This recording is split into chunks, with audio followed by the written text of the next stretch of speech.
We're just normal men. What do you mean, normal men? We're just innocent men.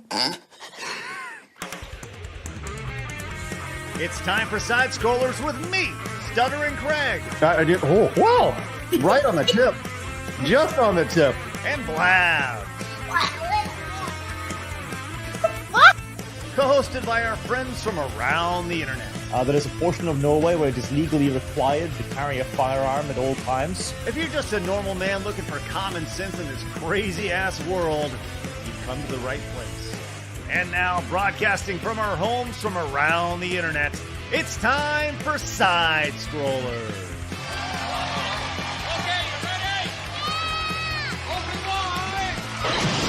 Woo! Welcome on out to Side Scrollers on YouTube.com and Rumble.com, and of course, most importantly, SidescrollersPodcast.com. What's going on, everybody? Hello, hello, hello. Good to see you. Happy Thursday to you.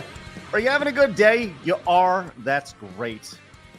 Firm handshakes, as they say. Glad you're with us today. It's going to be a banger. We got so much to talk about. It's ridiculous, including Blabs' pink bucket hat. Hi. I was gonna wear a green one, but it's adult sized and it just kind of falls over my head. So the child size is too big. Hold on. It just kind of goes thunk. Are you implying that the hat you're wearing right now is child size? No. Tiny head Blabs. Yeah. I have a small head, so a lot of like adult sized hats and things are just too big. Just gonna stop the music real quick. This is why I can't wear a lot of the Side Scrollers merch. You know how you gave me like, you wanted me to wear like the snapback ones? I can't wear those. They're too big on my head. My ears stick out because I have to tighten it really tight. Fun fact. It's the truth. Listen, it's the truth. I have a weird small head. I can't even wear like headbands. They just fly off my head. So you really do. I'm waiting. Okay, hold on. If any of our wonderful AI wizards out there can go to AI, Grok, ChatGPT, whatever, pick your poison, and just Blabs has a tiny head. It's true. So go crazy now.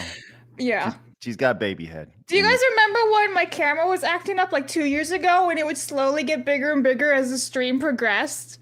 And like you would also meme it and you would just get bigger and bigger and bigger and bigger on StreamYards. Do you remember that? Does that what it looked like? Yeah, but like you took screenshots on Twitter and you would just make my head bigger and bigger and bigger and bigger. Yeah, it's fun. Good stuff.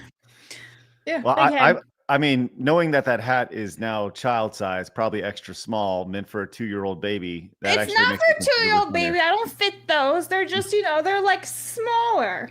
Okay, sounds good. It is true. I was going to wear my Universal Studios. That's a unisex size bucket hat. It is too big on me. It just really is. It looks... Yeah, unisex for adults or children, Blabs? Adults. Okay. Joining us today, we have another adult. We have 2 adults joining us today. How big is your head, Kay? I don't know. Do I need to measure it now? I've never sunk in a bucket hat before. What is this, Blabs? Do you wear adult hats or baby hats? I wear adult hats. I wear cowboy hats. I wear baseball caps. I wear everything. I've never had to get a baby cap before, though. Blabs, when she goes out, she has to... What are you doing? What is that? Are you actually measuring your head? Yeah. What are you doing? Looks like 20 inches. Blabs has a 20-inch head. Do it again. Oh my god. I just did it. No, why would I do it again? Well, we got to remeasure real quick. I don't know if I did it right. This is why we're the #1 podcast on Earth here. Hair's like stuck on my piercings. Okay. All right. I got this. I'm just gonna... Blabs, you can take off your bucket hat to do it. Well, my hair is a mess today. I barely brushed it. I was like, you know what? I have no time for you. Okay. All right. Let's see. Okay. So like it's there. Ladies and gentlemen, this is live Blabs head measuring happening. Now it says 21. Listen, it's either 20 or 21. See, there it is. See? It's growing as we speak. As we speak. Oh my God. Okay. Hey, Jeff from World Class Bullshitters, how big is your head? Well, when I was in high school, they couldn't get me a proper football helmet in the beginning, so I had to just stand on the sidelines and wait because I'm bigger than like anybody on the team. So they didn't have anything that fit me. I had to buy special everything. So Wow. Okay, so we're learning a lot about people's heads today. I just put in my notes for today. It just says 21-inch head blabs. So we're going to need to figure something out. I'm Weird drawing a head picture talk. of that. Big old tiny head blabs over there. Well, look, we're glad everybody's with us today. We got a great show. We're going to be getting, there's some major stuff that has happened in the world of worlds today. Did you know that Jack the Ripper has been discovered? They know who Jack the Ripper is. They found out with you using DNA evidence, and that's pretty freaking cool. We'll get to that here in a little bit. Diddy is back in the news. He wants to sue people's asses, not screw people's asses, sue people's asses. We have some stuff about, this USAID stuff just keeps on giving, and it's more shocking by the day. So we're going to get into some of that today with a major news outlet just being exposed for blatant propaganda and being paid millions of dollars for that. We're getting into the Nintendo versus Palworld stuff, and we'll touch on the Sony State of Play from yesterday as well. But as always, we like to start the show with today in gaming history. But today we're going to be talking about Blabs' head more. So, Blabs, what else is going on with your head? Nothing. There's nothing weird about my head besides its size. But I mean, it kind of fits the rest of me. You guys forget I'm under 5'4", so it's not like I have a really tiny head and like a big, broad body. Under Girl. 5'4". Yeah. Is I'm that the line of 4'10". demarcation? Oh I'm my 4'10" and I wear normal hats. What is your excuse? I got nothing. It's because I have a big head. I get it. Go big ass Big head head there. mode. You I got love the old cheat man. code going on over there, straight out of NBA Jam there, Kay. Exactly. Yeah. Anyway, She's on fire. Well, apparently Jeff has the biggest big head mode. He's got giant head mode seriously, going on. you didn't even get a helmet in high school. Damn. All right, what do we got today, Blabs? Okie dokie. So, everybody, say happy birthday to Oregon Trail 2 as it was released 30 years ago today in 1995. We have the original Kingdom Come Deliverance released in 2020. And then, guys, the quadruple A video game, the bestest flop of all time, Quadruple Skull and Bones, is 1 year old today. Maybe 5 people played this game. Shout out. Happy birthday. Shout out to the old quadruple A, first and possibly last The last, quadruple A yeah. game ever. For sure. Yes. Well, that's great. Blab, some games that you missed today. Number one, I didn't know they made a sequel to Oregon Trail. Did anybody know that? There's Oregon No, Trail I didn't 2? until I looked it up. I was like, whoa! They keep making them. I bought one during the pandemic and played it all the time. Or That like was Oregon funny. Trail, what are they? Like, are they on 5, 7, 10? It's like a remaster. We're already to the point of Oregon Trail remakes. So Oh, okay. Well, now that's good to know. So Oregon Trail 2, 30 years ago. Other noticeable games released for the PlayStation, for the PSP 18 years ago. Ratchet and Clank, Size Matters. See, that's a double entendre there. It means sex. Head Sex, size matters. yeah. I'm sorry, what, Kay? Head size matters. I have a funny joke about that. I saw You this do, joke Blab. about Albus Dumbledore, right? And he's like, "Call me the headmaster." Why is that? Huh? Anyway, Donkey Kong Country Tropical Freeze also released today 11 years ago for the Wii U, which you can now play on the Switch as well, which is great. Monster Hunter 4 Ultimate released for the 3DS 10 years ago. For Honor. Do you guys remember For Honor? Oh yeah, I kind of Yeah. loved For Honor. Honestly, it was slop, but I enjoyed it.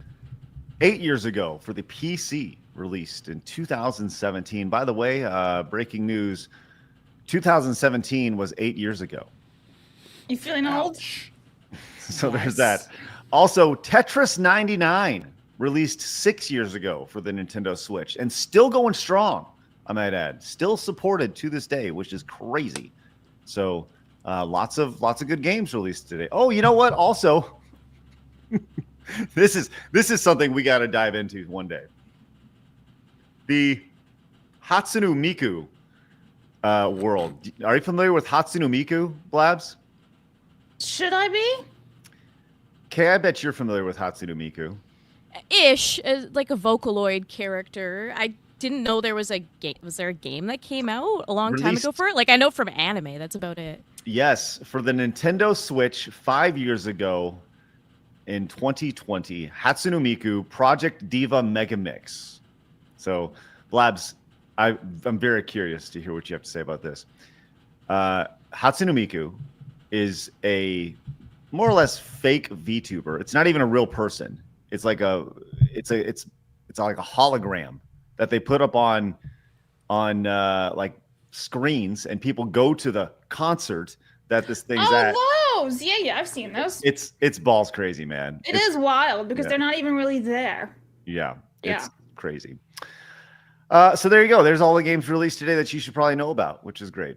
You know what we should know about is Hawk and Slay coming in with the 50 euro monies. Look at that. It says 22 out of 23 rejected. Which one do they get? The trading items or characters between players with an in-between server 1, which doesn't affect Palworld since it is client to client. Hawk and Slay, thank you so much. You must really love Palworld. But thank you very much for your support today. That is wonderful, and we greatly appreciate that. What a great start to the show today. And Ian came in with the 10 euro monies as well. Says, not enough podcasts have a decent phrenology section. What is that? Bring back cranium measuring? What is phrenology? Isn't that to do with the body? Like, isn't it just all measuring and stuff, I think? Let me Ian, see. that's why we're number one. That's right. Thank you very much. Appreciate that. Honey Badger says, Palworld number one. And then he followed up and says, phrenology is the study and shape of the cranium. oh, thank you. That's literally what we did. That's great, Blabs. That's what a good producer does, is they hear something and they attack it like you just did right there. That's great. Honey Badger says, it's not about the size of the head, but how you give it. I mean, not wrong. Look at Jeff. Honey Badger don't give a shit, so I don't care. Titties. That's right. Just quick reset right there. B Bear came in with a membership. That's awesome over on Rumble. And Cookie Don came in and says, what normal man doesn't like a little head? What? All right, Cookie Don. And Nick says, nice to see Jeff from World Class Bullshitters on here today. How's your 200,000 subscriber channel doing, Jeff? Good. We're at the 201 now. I've just been busy with the next book, so I've been YouTubing and doing that and trying to sleep in between. Love it. Yeah. Sleeping is great. All right. You know what else is great? My favorite segment, your favorite segment, everybody in the world's favorite segment. It's time for a dick. No, incorrect. It's time for hard news.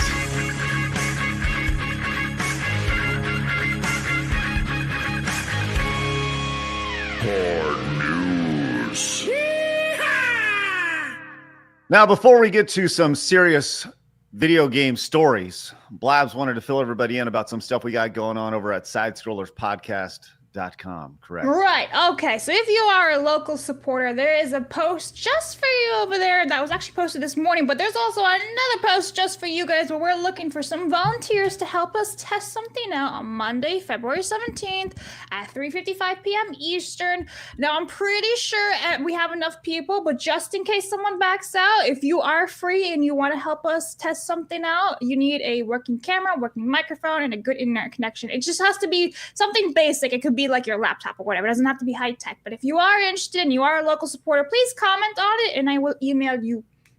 Thank you. We're making new shows, guys. No spoilers about that. We're making new shows. Side Scrollers is the first, and we're expanding things out. And mark it on your calendar, March 3rd. That is a couple weeks from this coming Monday. We got some big stuff planned, including, I guess I'll just tell everybody, Blabs and Phoenix are coming down to Texas. We're doing it live, baby, for the week of March 3rd. So it should be fun. We just booked that yesterday, and we're going to be doing all sorts of fun stuff. So March 3rd, mark it on your calendar. It's 2 weeks from this Monday. We got a big show. And, I forgot to mention, we have a big anniversary coming up for the show prior to March 3rd, don't we, Blabs? We have show number 500 on the way. Oh, yes, next Tuesday. I was like, we do? What are we doing? So this coming Tuesday, huh? Yeah. Tuesday the 18th, episode 500 of Side Scrollers. Unless I can't count. Yeah. So there you go. Pretty good stuff. Okay. Let's get into some serious video game news here. And let's talk about, this is from the Defiant L's X handle here. It says, things I do at a hotel to stay safe. Have you guys seen this video? So I have, and it's absolutely batshit insane, especially the very last thing that this person shows. And I just want to know if this is what people genuinely do, or do any of these tips. Okay. By the way, when you guys travel, when you guys go to hotels and stuff, are you like kind of freaked out about germs and stuff? Are you guys germaphobes? I mean, I've stayed in a hotel room that had like blood on the walls and stuff. So, and that was when I was in middle school. So it wasn't a very good time for me. Where were you, Detroit? Like No. Chicago? Or... No, I was on. It was for a marching band competition. They put us in rooms, and some of them were sketchy. And me and two or three other girls stayed in this one room, and there was like stains on the wall and stuff. And I'm like, somebody died here. It was like a handprint with your neck spelled out in blood. No, but it was awful. I was 13. It sounds pretty terrible. Don't go to Guam, guys. Don't go to Guam. There you go. No. All right. Well, maybe you should have taken some of these precautions, Blabs. Maybe. As this person wants to stay safe when they're going to hotels.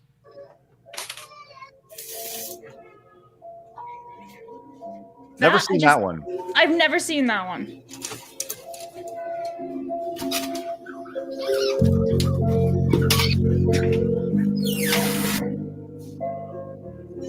Okay, this is a weird one here. That's in case someone tries to open the door and it falls down. So you know, like these are like super duper high schizo, you know? Like you need that towel. You just lost a towel, a small ass towel. Hold on. This lady's nuts. Yeah. By the time she's out, she's not even gonna have any time to like stay in the hotel. I kind of get checking the bed because some beds are pretty gross, but this is the stupid one here. This is so freaking stupid. You're putting in a diaper that makes it look like it's dirty. And then look what she leaves it. She just leaves it out. You don't think a maid is going to come in there and just throw it away? That's so stupid. Yeah. Is this lady paranoid constantly? Yes. Because I've been to a lot of hotels and nothing has ever happened. The answer is yes. She absolutely is terrified of everything. And she's afraid that she's going to show up with a bloody handprint on the wall with your neck splattered in blood and at a band competition as well. But I'll say this. The dirty diaper thing actually makes a lot of sense until she just leaves it on there. Exactly.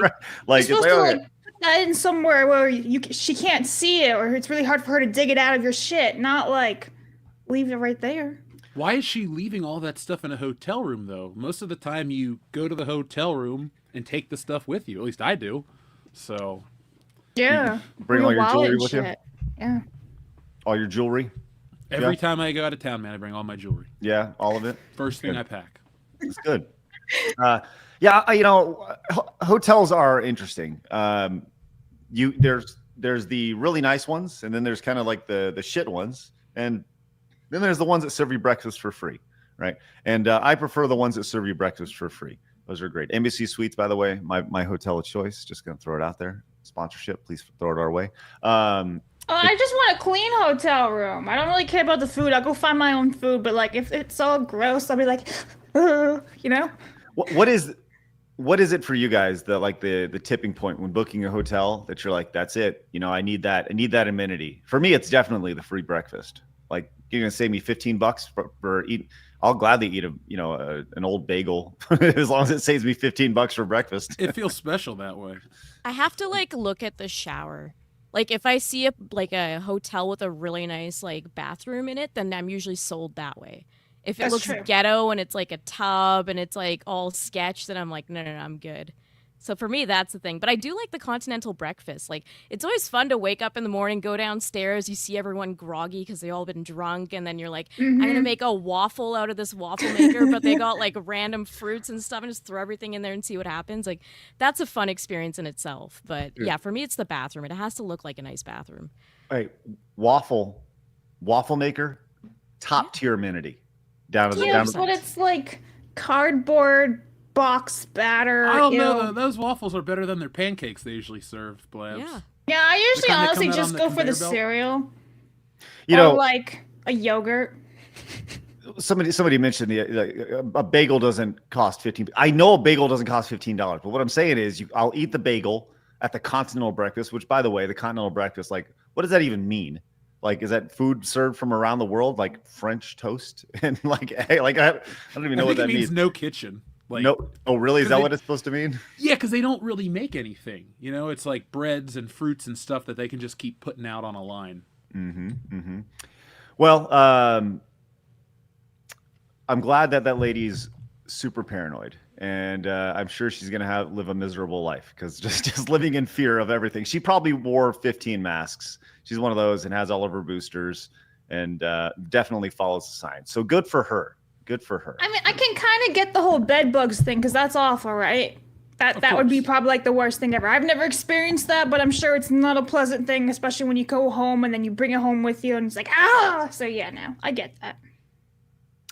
Nestrak came in with the 200 Danish krones, Danish monies. Says, I'll turn 50 this Monday.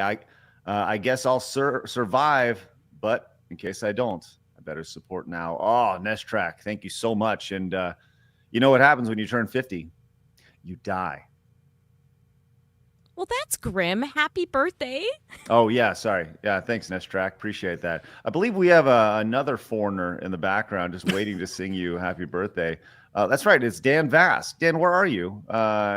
He's around here. Where the fuck is Dan Vask? Much happy birthday for you. About fucking time, Dan. Jeez. Crazy T came in with the $9.99. Says, so does this mean you'll bring back Side Scrollers Plays? Hey, Kay and Blabs the Savage. Blabs the Savage. Also, Montez. Crazy T, thank you very much. We are definitely talking about doing some stuff that involves video games. So, SNK fan says she's paranoid because of Kay's fan fiction. I would be too. Mm-hmm. And Kratos came in with the $20 super chat. Says, are you taking her to Buc-ee's and Popeyes and feeding her real barbecue? I measured my head at 25 inches around the eyebrows. Can you, I guess, beat that, Jeff?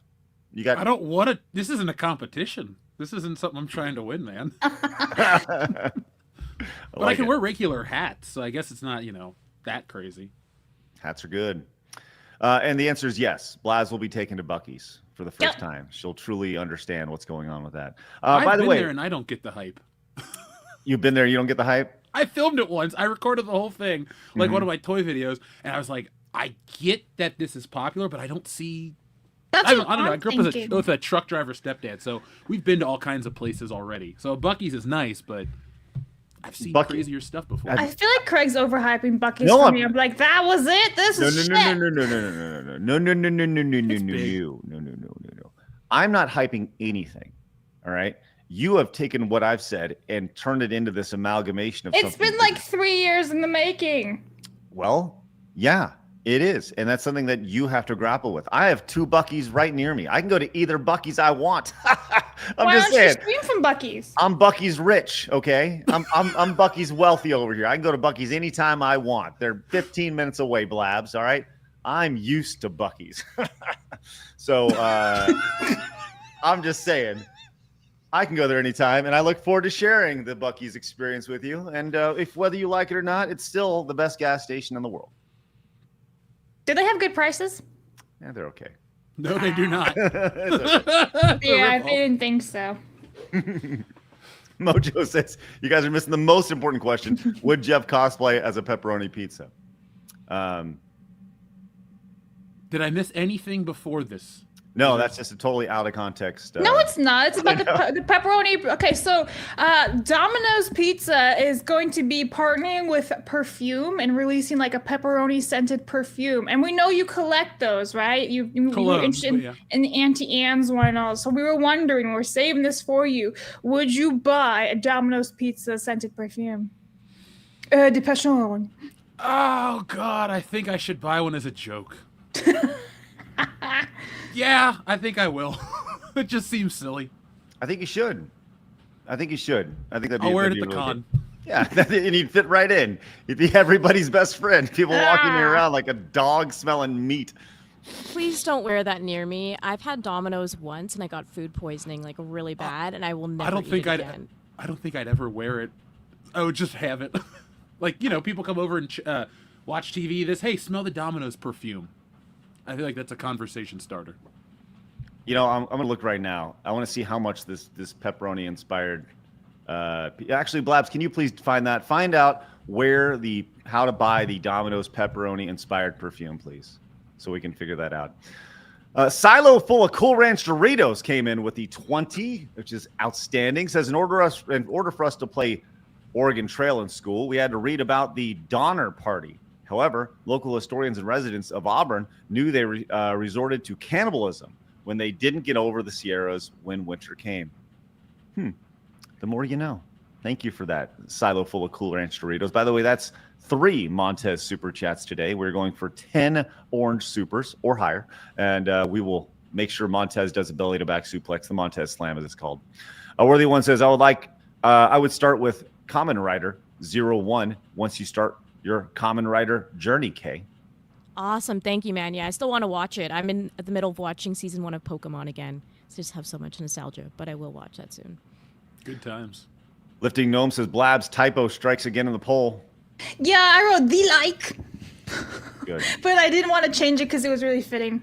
So for this Domino's perfume, you can't buy it. It's a giveaway. It's a competition. So according to the Hindustan Times, those eager to try the exclusive 30 ml bottle can enter a competition on Domino's website between February 10th and February 17th for a chance to win. Now, the thing is, I've been trying to see where this competition is on the Domino's website, and I cannot find it. So if you are looking to win this perfume bottle, go to Domino's.com. You may be able to win. Okay. We need to find that, Blabs. Immediately. Why? You want to buy Domino's pizza just to try to win? It's called Domino'sPassion.com, and I currently am... Oh, they only do the UK. What? It's only a UK thing? Yeah, it's only Someone a UK thing. get this brew. Oh, it's ridiculous. Utterly ridiculous. Well, there goes my dream. Thanks. Yeah, never mind. What a joke. All right, let's move on to look. If there's something Harry Potter sniffs the internet, then it's got to be on our show because Blabs has found it. Blabs has found this story, courtesy of the BBC, which Blabs BBC means Cock-a-doodle-doo! No. The British Broadcasting Broadcasting Corporation. Yes. Here we go. Blabs, tell us about this. All right, so this is kind of insane. This book was previously in the possession of a man who died, and it was going to be chucked away before somebody found it, and then sold for a fuck ton of money. So it's just a quick little fun fact that it was 21,000 British pounds, which is about, what did I say it was? 26,000 US dollars, just cool. So people are understanding. And yeah, it's just ironic because this was about to be thrown out, this book. Now, this is a very special book because it's got some errors in it. It's one of 500 originally published back in 1997. So that's why it's pretty rare and pretty expensive. But I just was wondering if anyone would ever spend $26,000 on something for their own personal collection. Because I don't think I'd ever do that. Regardless of what it is, like just for you, like would you on anything? Now, am I buying this as an investment or am I buying it just to have on like it's for shelf? you, your decision. If you want to buy it as an investment for your collection, you want to keep it forever, that is just for you guys. I can't sell it? That's your call, what you want to do with it. Who knows if this person will ever sell it. I think they're going to sell it and make money. Jeff, what about you, buddy? I'll come back to me. It just depends on what it is. If it's a cool movie prop or a one-of-a-kind item or something, maybe. Nothing mass-produced would I spend that kind of money on, though. Okay. I don't know if I would do 20 grand, but when I went to PAX, there was like a life-size R-Wing that you could play Star Fox Zero in. I would pay good cash to own one of those in my house. I would even go into like the 10 grand for that because that's awesome. I think I would spend that money on the original, which I think this is probably underselling it, the value that it is, but I would buy the original Nintendo PlayStation. I want that thing. That's like the one piece of video game history that I really, really would love to have. And one of those prototypes? The prototype for the original Nintendo PlayStation from like from the mid-90s. But I think that's worth like, a couple $100,000. So I would Didn't it go not for spend. 350. Yeah, it was stupid amount. So I'm trying to think if there's like any super duper game that I'd like to have. Maybe, I don't know. I can't imagine spending $26,000 on like a Nintendo World Championships. Yeah, like the original Nintendo World Championships from 1991 or whatever it was. That's like a holy grail item. What's got to be a gold one though? Like, there's a lot of cool collectibles I'd love to have, but I can't imagine spending 20 grand. I have a hard time imagining spending like $1,000 on something. Yeah, honestly, for like me, I have a massive collection. It's not like just like Funkos. It's like some actually hardcore stuff. I don't think I've ever gone over 1,000 or like 1,500 on anything. What's your most expensive item? So here's the thing. I bought a lot of stuff back in the day when it was really, really cheap. But now some of my stuff is worth like $800, $1,000 just for one thing. So I'm just like, well, I mean, like, what did you pay the most for? Because I have tons of comics and figures and stuff that have jumped up in price. But like, I think the most I've ever spent on anything is I bought a statue once. It was like $800. So I think it was a lot of Royal Dalton. So it was like 20 of them for like 1,000 or 1,500. And Royal Daltons from the United Kingdom, they make porcelain figurines, and back in the day they had a license with Harry Potter, and they're super rare, beautiful things. Yeah, I think I did like 1,000 or 1,500 for some of them, and I may have flipped some too. I can't remember. So yeah. Do they come with the hand painted periwinkles and everything? Some of them are hand painted. I know a little bit about Royal Dalton from a TV show. We could talk. It comes from keeping up appearances. That's about as far. Dude, I freaking love keeping up appearances. Yeah, the bouquet residence, the lady in the house speaking. I got the box that I'll refer to people as the bucket woman when they annoy me. I guess I'm the bucket woman now. I don't even know what's happening right now on the show. BBC. The real BBC, like actually when BBC was great back in the 90s. Keeping up appearances was... What the hell is she talking about? Okay. Listen, Keeping Up Appearances was this 90s show. It was like a sitcom, and it was absolutely hilarious. Very, very British. And she's a Karen, essentially. And everybody hates her, including the local priest. And everybody almost, like, they'll hurt themselves to get out of her way. It's just a series of unfortunate events. It's great. It's hilarious. I don't care. Sorry. Sorry, Blabs. Hyacinth, bucket woman. Sorry, I'm sure it's great. I'm not cultured, so there's that. There's time. Joey says Nintendo PlayStation is worth $360,000. So okay. So yes, I clearly undershot the value of that.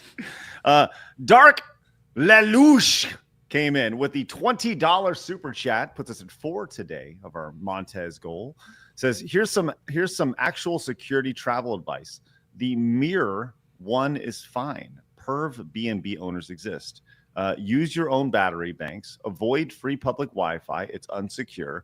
Check your bed for bugs and use a RTT deadbolt safety strap. There you go, Dark Lelouch. I have a feeling that you and that lady are probably married. So thank you for that. Dark Lelouch, appreciate your travel advice. And Blabs, when she's traveling down here to Texas here in a couple weeks, hey. Does anyone have like those ultra light thingy-mabobbers that can check the bed? No, you should buy one though. Can you buy me one, then I can use it? No. I already bought your hotel room. New York Giants fan says, dad joke of the Jack. You know what, Blabs, how about you read this one? Because I want to see All right, New York Giants fan 1029 for $9.99 says, dad joke of the day. The other day, I was attacked by a bunch of circus clowns at a parking lot. I won, though, because I went right for the juggler. Hey, bada boom. Let's go. Did you see Jeff try to giggle out of that? He was like, it was so corny. Like he slowly powered down after that joke. just like fucking Eli, like Peyton Manning in that. No, was it Tom Brady in that Duracell commercial where he just powers down from all the whatever? Anyways, all right. Speaking of, well, I don't even know how to get transition to this. I saw this video and I thought this was kind of interesting. We talk about the emasculation of characters in video games, the androgynous nature of video game characters. This is not just video games. This is across culture as a whole. And check out this dude shopping in the toy shop. I don't know if you guys saw this video being passed around. Well, check this guy out and one of the observations he made. Yo, look what they done did. Now this got to stop. This is not no Ken. I remember when I was coming up, Ken looked like an executive white man who was straight. You know what I'm saying? He drove a black Corvette. You know what I mean? And he was taking Barbie as his wife. Now look at him. They got him all looking all feminized and all this stuff here. This is crazy. You know you can't blame nothing but the alphabet community for this. This is crazy. Look, why does he have ice cream and a snowboard? Like, you know, that is not manly. Ain't nobody gonna be snowboarding with some ice cream. That don't even go together. That's not even right. Look at this man haircut. This is crazy. Look at it. He got a swoop. This is crazy. And then he got the haircut on the side. He got a swoop. Girls used to do back in the day when they went in the club. This is crazy. And his hair gonna go back messed up. That's not Ken. That's Kanisha. That's beautiful. Oh my God. But he's right. You know, there is this androgynous nature when it comes to these toys now. Have you guys noticed this? I mean, listen, Kay, I imagine you spend a lot of time in the kids' toy aisle. You and Blabs just got to go down and then stare at these things with your tiny little bodies if you get confused. I have been mistaken as a child going to find Sonic figures before, so yes. Did you find them? Of course, yeah. I am in the kids' toy section all the time. I'm a Mario fan. I'm a Sonic fan. I'm all these fans. So, but yeah, everything looks like femboys now. It's like kind of cringe. I don't know. You don't see any like masculine action figures anymore unless it's like He-Man. I'm just imagining you and Blabs, like, you know how the kids sometimes they grab the wrong parent's hand and they like I'm imagining, you know, Kay over there going down the toy with her little 4-foot 10-inch frame, putting her hand up and some adult grabbing her hand and holding her hand to try to find her mom. Yeah, I go to every time I go to Walmart, I go to the toy section. I look at all the Legos. I look at to see if they have any Harry Potter. Yeah, all the time. But it's usually just really shit.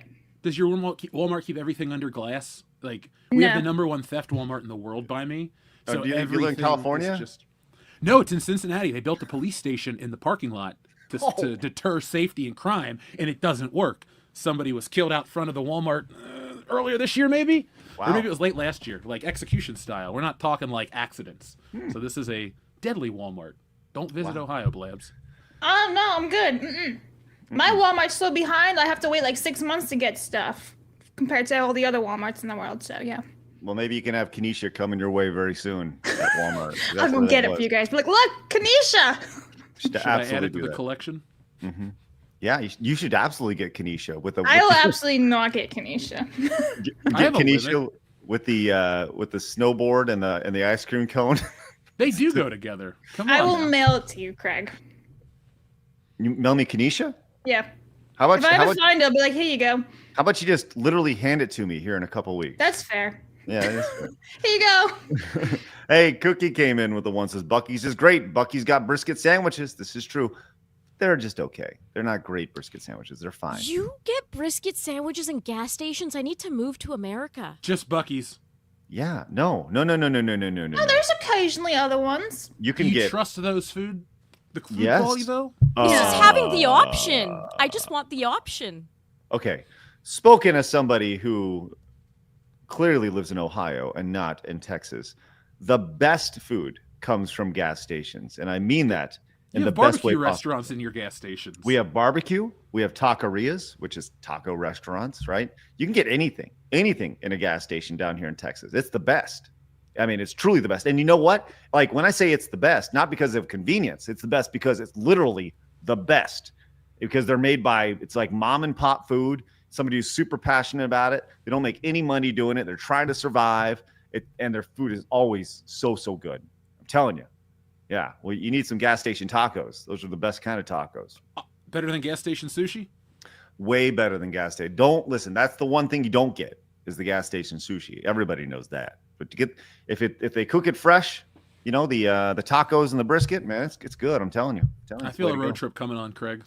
Come on down, big. Come on down. Let's go. Straight south on 35. Let's go. Worthy one says Craig's Bucky's rich, bitch. That's right. Jay Toma came in with the 10. Says, so since 50 is the new 30, will the Logan's Run remake have people getting blasted with lasers at 50? Bucky's in Texas are truck stops, newer ones, no trucks. Yes, that is true. It is a giant truck stop minus the giant trucks. That's the best way to describe it. Thank you so much, Jay Toma. Miko came in and says Domino's cheese smells and tastes like DSP's cheek sweat. How do you know what that smells like? It's a great question. Miko? Be right back, gonna vomit. Followed up says BBC ain't what it used to be. It's not. It's really not. Nightmare says, has Blabs read Kay's magnum opus, the famous Harry Potter fan fiction, My Immortal? You wrote that? Thank you. So, actually, fun story. I was literally telling my friend the other day, I was like, I don't understand fan fiction. I really don't understand it. Why do people do it? Why? Read My Immortal and find out why they did it. I don't want to read My Immortal. Oh, That's yes, like you the do. infamous one, right? Like, it's really Wait, you've bad. never read it? I haven't read through it, no. We did it years ago on the show. I laughed so hard I got a headache. We did part 2. I couldn't get through it. It is, you can't overstate how bad it is. And I don't think it's intentionally bad. I think it's just a really dumb Harry Potter fan that wrote this and like put a bunch of goth girl fan fiction in it. And it's Is just it terrible. Twilight? No, it's all Harry Potter, but it's like the dude from My Chemical Romance is a character in it. What? And like they like fly, they can't ever spell Voldemort correct too. Every time it's spelled differently. So like just read it out loud with a friend. You will not regret it, trust me. Maybe I should do a stream of that and just read Do it. it. Do it.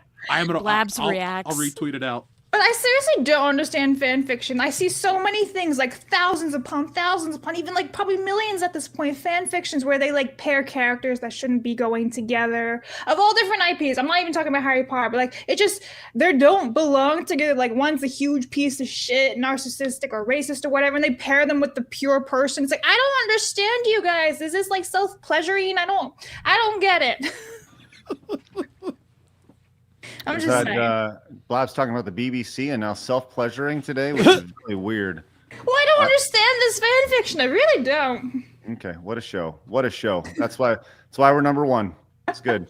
Also, why we're number one is I'm currently having Grok create a fan fiction about you three visiting Buc-ee's. I thought it was Kay and I going to Walmart.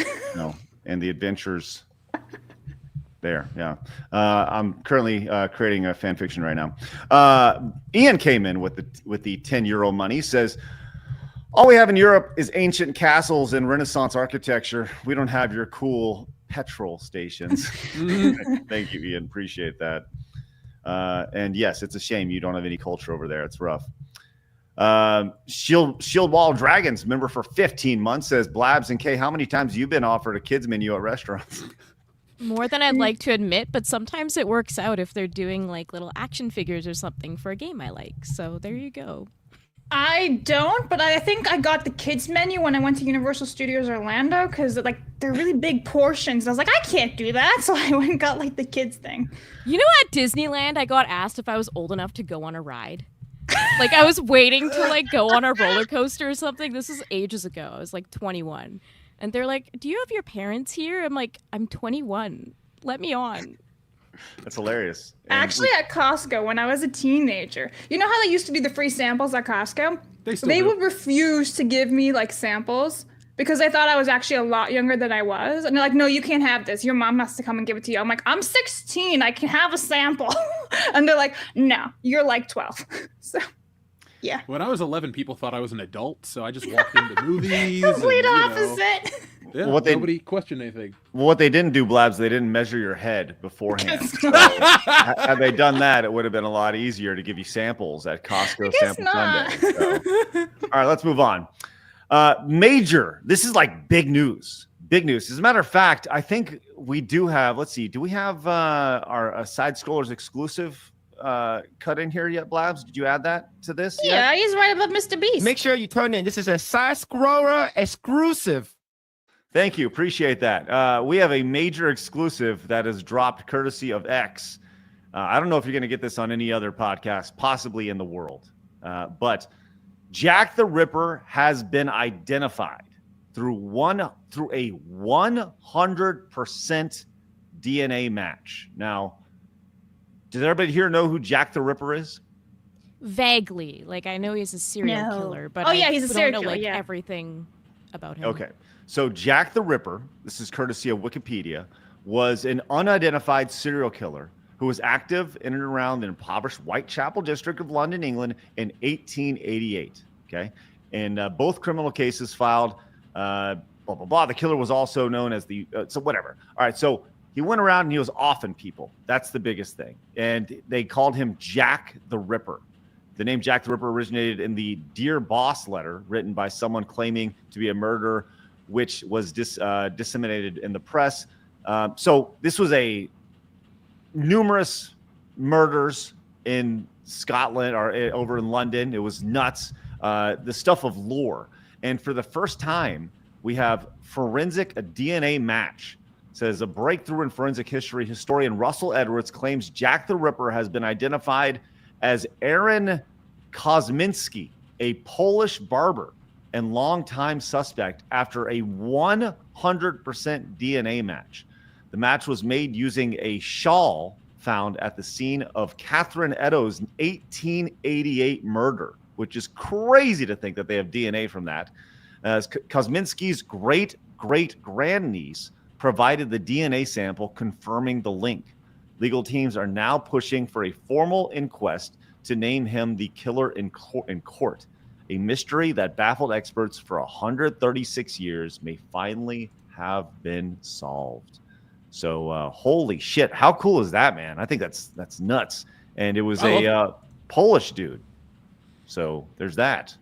So that's insane to me. But the burning question is, how do you get the DNA 136 years later and say that it's 100% positive? Like, I don't understand how that would even last that long. Yeah, people touching the scarf and things. Like, a lot of things can go wrong. But like, how would you be able to figure that out over 100 years later? Like, wouldn't that disappear over time? There's things where they can go into like petrified people and pull out DNA and do all that stuff. It's beyond like, it's not like Jurassic Park level where you're pulling the blood out of a mosquito, but you can do that stuff. And it's been, pretty big for a while. I used to watch a lot of those crime shows where science is the one that finds all the, criminals. And it just seems like that's kind of normal, but I'm surprised it's a Polish butcher. Because we grew up hearing that story. I mean, they would even write fictional stories about who Jack the Ripper was. Batman fought him in one of his, classic stories. So it's crazy. It's kind of a weird thing that this is over. It is. Like, oh, okay. Yeah. No more mystery.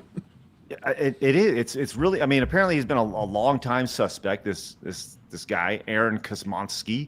I'm looking on his Wikipedia page right now because he has a giant ass Wikipedia page. He lived a full life. He was always a suspect and he ended up dying at the age of 53, where he weighed just 96 pounds. Apparently, the dude went fucking insane, which you would think that he would have to have been insane.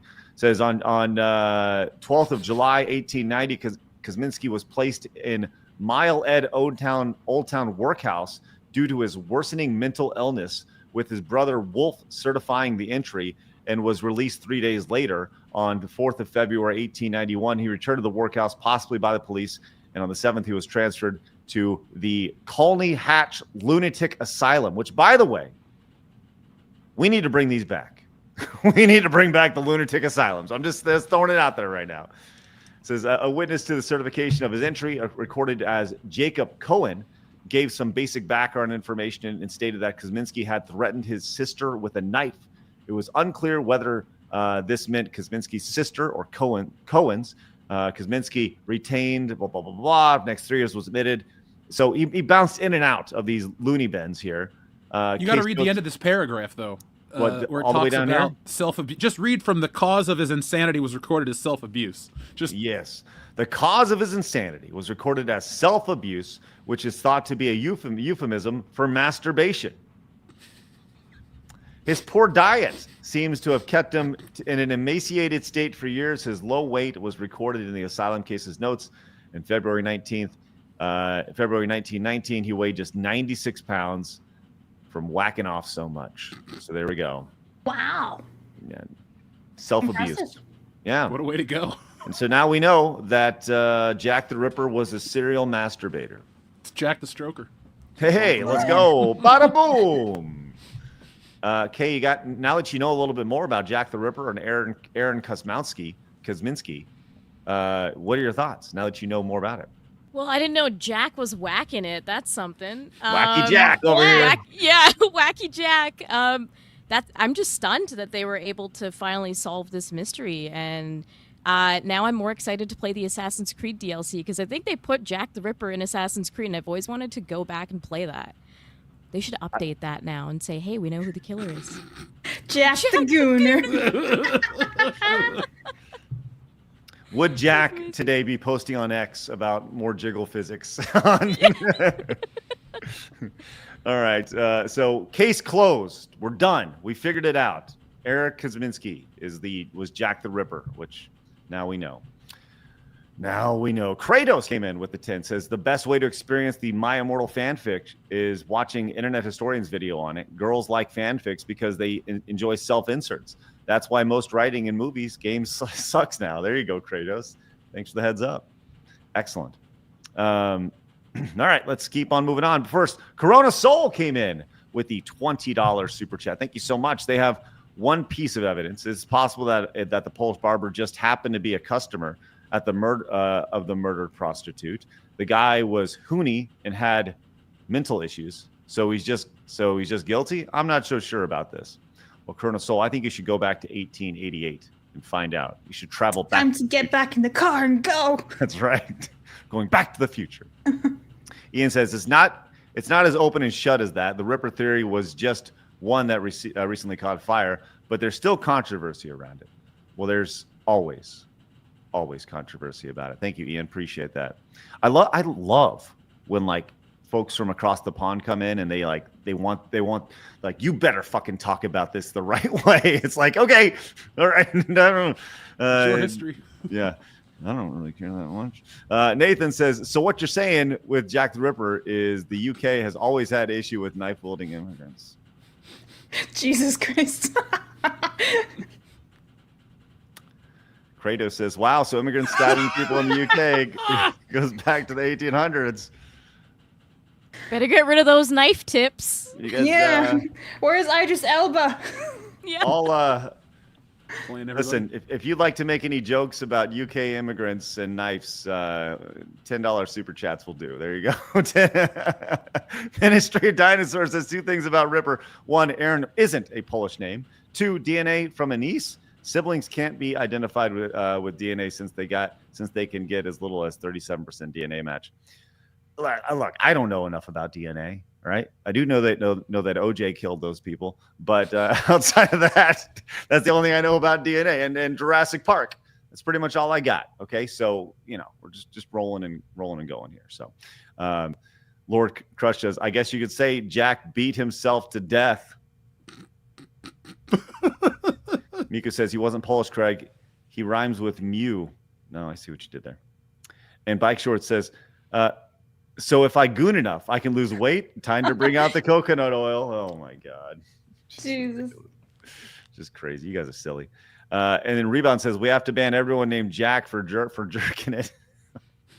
And Sturgeon came in with the 10, says, so Jack the Ripper was Sweeney Todd the whole time from Montez. Thank you, Sturgeon. Appreciate that. And War Turkeyfy says, careful, Craig. Write fan fiction life is dangerous art. Just ask Arch. Listen, Arch next level right here. Thank you so much. Appreciate that greatly. And Nightmare says it was actually Samuel Hyde. He got away with it. Mm-hmm. Now we know. That's a classic.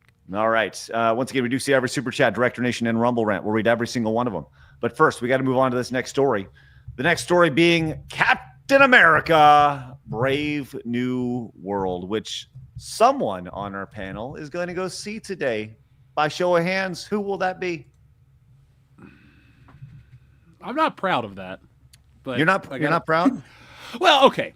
It's going to be fun for the channel because, we're going to talk about it tonight on the show. But like a lot of you guys, I've watched these Marvel movies since the beginning, and they're not what they used to be. So why get excited for 2 hours of same old shit? A brave new world. Has anybody done that yet? I'm sure somebody's done that. The Aladdin song, Whole New World, just Brave New World. Anybody sung that like that? Surely. I haven't seen it. You might be the pretty first. Funny. Well, I am an innovator. There's. Well, this movie apparently is not innovating, as Captain America, according to Screen Time, which Jeff, I'm excited to hear your review of this after you see it. I'll be following you closely over on X to see what you have to say. But Screen Time says Captain America: Brave New World isn't a return to the MCU's glory days. Instead, it's profoundly muddled action movie. So there we go. It's a profoundly muddled action movie. So it's not getting funny how they're using the word mid in reviews now too. It was mid. Well, the reviews are on courtesy of Rotten Tomato are just that, sitting at a sweet 52% right now, which pretty amazing to see. You know, this people over here, so instead of feeling like a big splashy debut of a new era in MCU, Brave New World feels like a subpar sequel to a better movie that doesn't actually exist. Yikes! Courtesy of Girl Culture. Caroline's side over there. Thank you very much for that. This guy liked it. It says Captain America: Brave New World attempts to recapture the lost glow, but only manages to muster a flickering like. And by the way, that gets the tomato, which means that it's good. That's a good review for this 2.4 out of or 2.5 out of 4, man. So yeah. How does that get a positive? That's not a positive review at all. Well, you gotta remember, it has to be like more than 50% is their aggregate for a good review, and so if everybody gives it that review, that movie would have a great critical score on Rotten Tomatoes. I hate Rotten Tomatoes so much. I have not trusted them like ever. They flip a lot too. At one point, it was down to 47%, but it's popped back up. This is courtesy of Brett over at Pop Culture Crisis. What a stud over there. He's going to go see it this weekend, and he hopes to be pleasantly surprised. Doesn't sound like you will, Brett, but best of luck with that. We have this from Discussing Film as well. It says Captain America: Brave New World suffers from underdeveloped plot lines, jarring CGI, and terribly edited fight scenes. Maybe that could be forgiven if the film delivered enough thrills. It doesn't. Oh, God. And you got to remember that there was a bunch of rewrites for this movie, too. They shot it 5 times, essentially. Mm-hmm. I saw wrestlers like Seth Rollins, who's a big wrestler, had a big part in this movie, and they completely edited him out. Like it's like he was never there. Only Marvel knows what they're doing. Oh yeah, he was part of the Serpent Society because they're trying to bring in all these heroes or villains that nobody cares about. So they had him. Seth Rollins? Yeah. Okay, nice. Okay, sounds good. That's crazy. I didn't know Seth Rollins was making his Marvel Cinematic Universe debut. So. Well, I guess he's not anymore. Hey, that sucks. Even the New York Post came in with this headline, straight to the point. Captain America: Brave New World. Sorry, Marvel. It's still terrible. Marvel is still terrible. There you go. Doesn't look very good right now at all when it comes to the response to this movie here.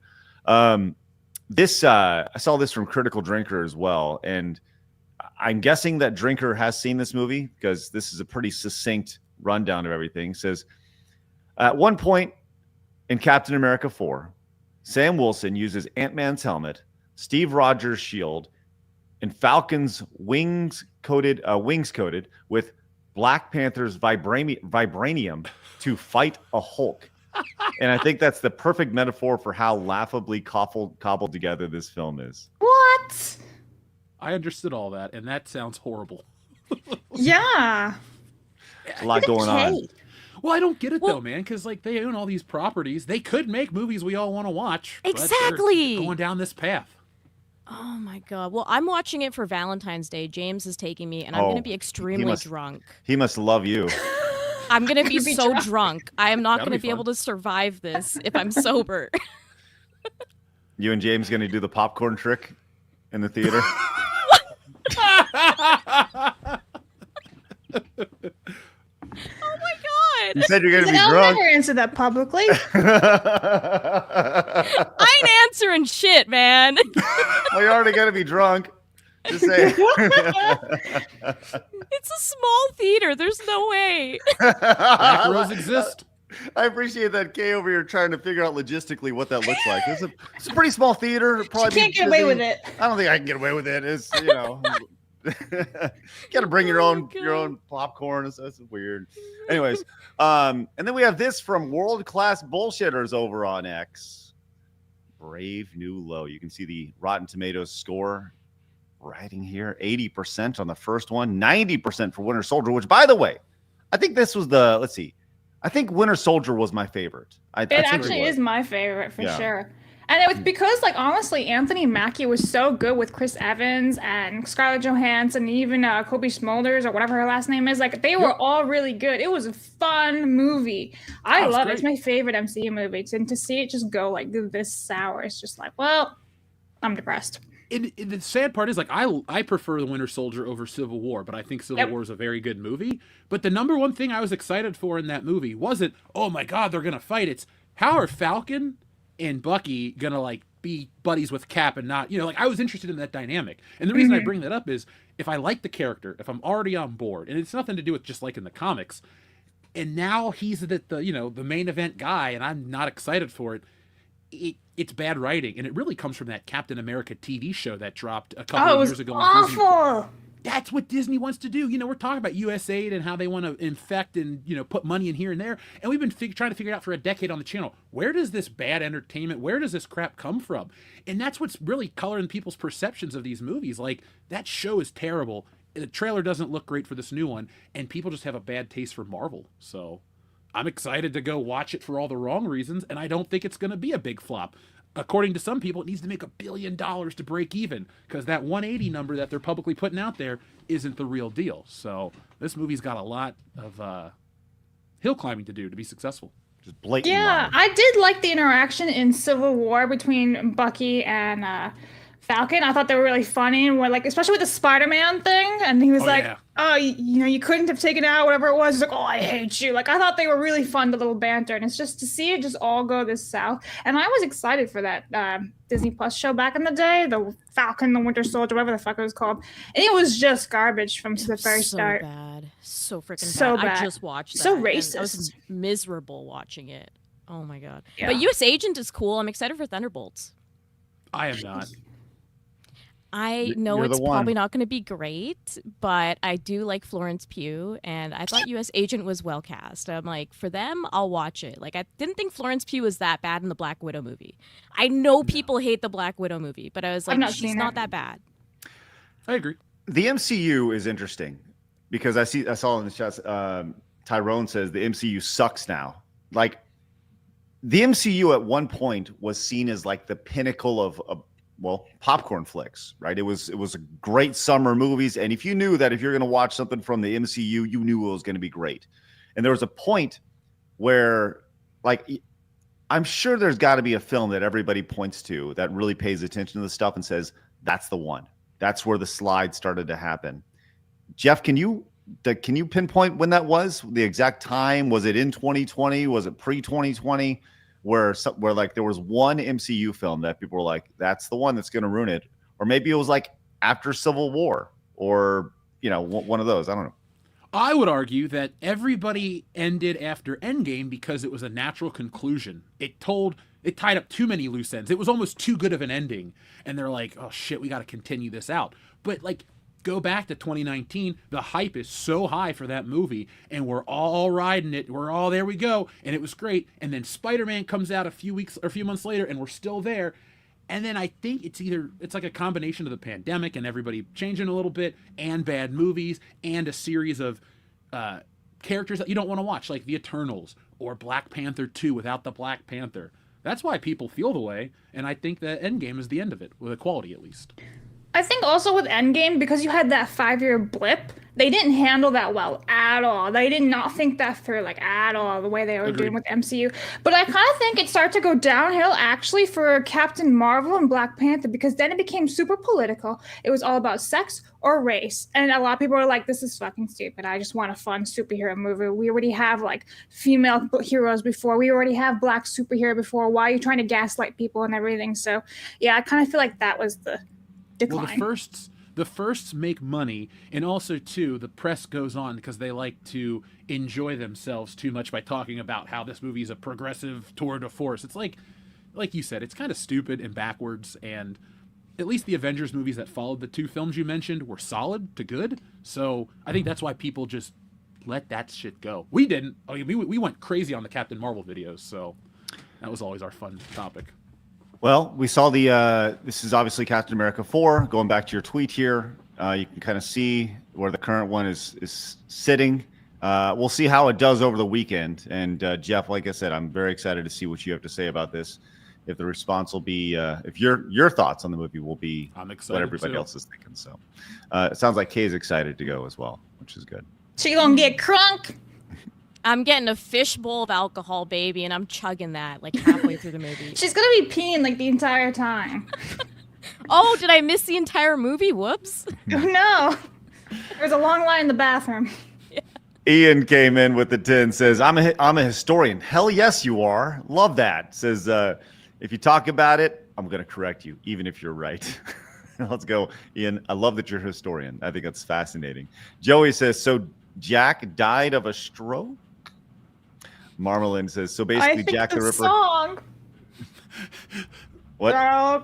Stroke man. You know that song, but you haven't. Never mind. It's fine. Marmalin says, Win the basically, glory. Jack the Ripper was a Redditor mod from the 1800s. Let's go. Oh, my God. Truck says, Jack the Kvetcher. All right.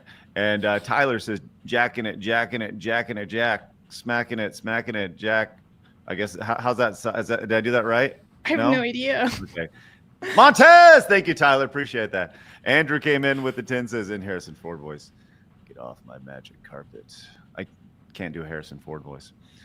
Thank you for that. Sigrun came in with the 10, says, wait, so Jack the Ripper wasn't a member of the British SAS squad that went after the funny mustache man after Mustache Man summoned vampires and dragons in the army? Play Operation Darkness. Thank you, I'm Sigrun. sold. What? That Same. sounds awesome. Operation Darkness. There you go. All right, we are going to keep going. We do see every Super Chat Director Nation, every Rumble rant, including Jay Thomas says, Craig isn't lying about Texas gas station food. Ran a load to Houston last week, and the pilot had an awesome Mexican restaurant instead of gas food place. That's right. It's legit, and you're going to find out very soon. Do the Texas I'm glad that he said ran a load and not dropped a load. That would have been very different context. True and real. Nightmare came in with a 5. Says Thin Boy Kid is just what women like now. See all the male lead characters women are obsessed with lately. They're all tiny noodle boys, like the Dune guy. Haven't we been saying this though since Twilight came out? Like, I was in college and I wrote a paper on this stuff, and I agree. But I think it starts, 15, 20 years ago. They always made these guys little and tiny. Little noodle boys. All right, let's go to a big story. It dropped a couple days ago, but we haven't had a chance to really discuss it because Arch doesn't like Disney, and we thought it'd be a better discussion for today. And that was the announcement that Disney has made changes to its diversity, equity, and inclusion efforts. Like I said, this came down a couple days ago. It says part of a shift. Sources tell Axios Disney is moving to changing the content disclaimers it started releasing around certain titles in 2020 here. Now, it says the big picture. This change is, while less dramatic than those introduced by other Fortune 500 companies in recent weeks, speak to the pressure brands face trying to adjust to new expectations of the second Trump era, which I think this is this statement by itself is really fucking stupid, because all they're saying here is that these companies are trying to shift in the way of public opinion. There's no, in 2020 they went a certain way. In 2024 they went a certain way. Guess what? In 2028, if it swings back the other way, guess where those companies are going to go? They're being reactionary here. So there's that. And then we have this story from the Daily Mail. It says America's wokest company Disney makes major changes to classic films as it banishes DEI, which on the surface sounds good, but we all know in reality that's not going to happen. Let's open it up with you first, Kay. Your thoughts on Disney backtracking what they've done the last 4, 5, 6 years.